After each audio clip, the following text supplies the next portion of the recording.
Nessas últimas semanas eu li o livro A Imaginação, de Jean-Paul Sartre. Nele, Sartre discorre sobre as inúmeras hipóteses, tanto filosóficas quanto psicológicas, sobre como funciona a nossa imaginação. O livrinho não é muito grande, ele tem umas 140 páginas, isso não é grande para um livro de filosofia, mas apesar de pequeno, ele não é nem um pouco superficial. Por exemplo, ele tem conceitos super complicados de fenomenologia, que é uma vertente filosófica e psicológica, que não caberia tratar nesse vídeo. Sartre escrevia muito bem para a época e por isso foi meio complicado entender tudo e sintetizar algumas ideias que existem nele e tentar combinar algumas outras que só existem na minha imaginação mesmo. E para isso eu gostaria de usar um episódio do Bob Esponja de exemplo.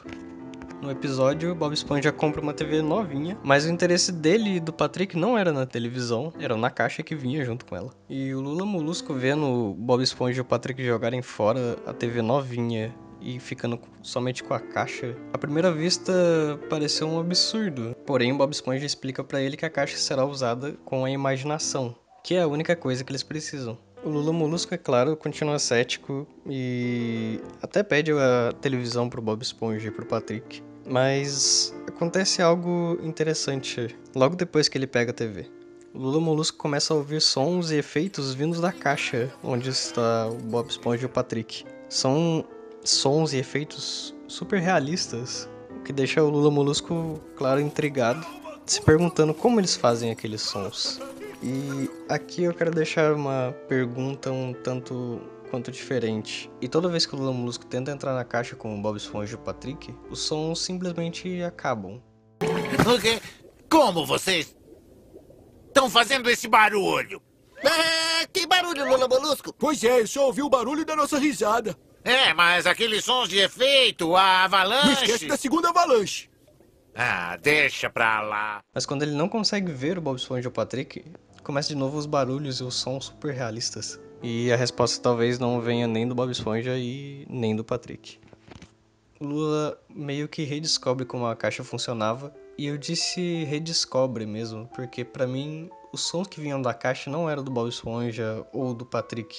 Não era no sentido de que não era a imaginação deles que produzia os sons, mas sim a imaginação do Lula Molusco que produzia esses sons.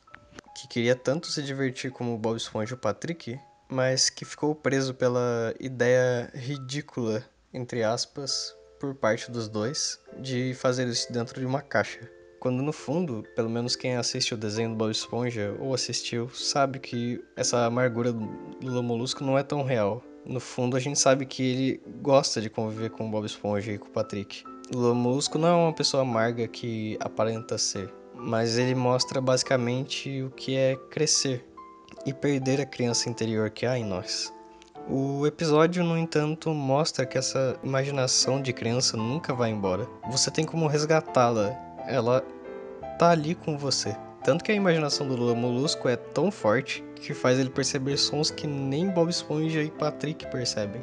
E fazendo agora uma analogia com o livro do Sartre, no livro temos expostas duas ideias conflitantes. Uma tratando a imaginação como uma coisa, algo físico na nossa cabeça, mas que tem a propriedade de se alterar devido às imagens que acontecem nela. Essa ideia considera que a imaginação segue as mesmas leis físicas que segue qualquer outro objeto no universo e que, portanto, podemos senti-la, sentir como sentimos no tato ou ouvimos algo.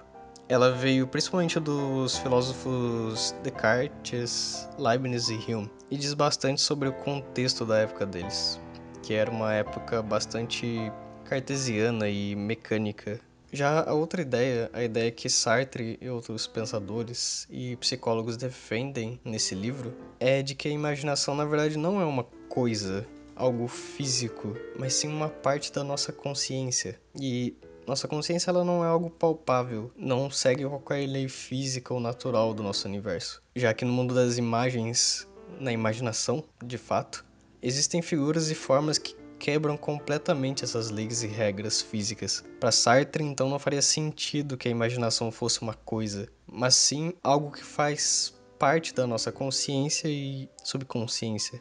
Voltando então ao episódio do Bob Esponja, Lula Molusco parece ter experimentado muito a segunda forma de pensamento que Sartre coloca no seu livro, onde ele imagina coisas e ouve coisas que meio que não podem acontecer no mundo real, apenas na cabeça dele. Mas no final do episódio ele meio que toma consciência disso, sendo jogado para fora da caixa num aterro de lixo na fenda do biquíni. E nesse momento em que ele é atirado para fora da caixa no lixo, ele parece ter experimentado a primeira forma de pensamento que Sartre coloca no livro, a imaginação sensível das ideias de Leibniz e Descartes.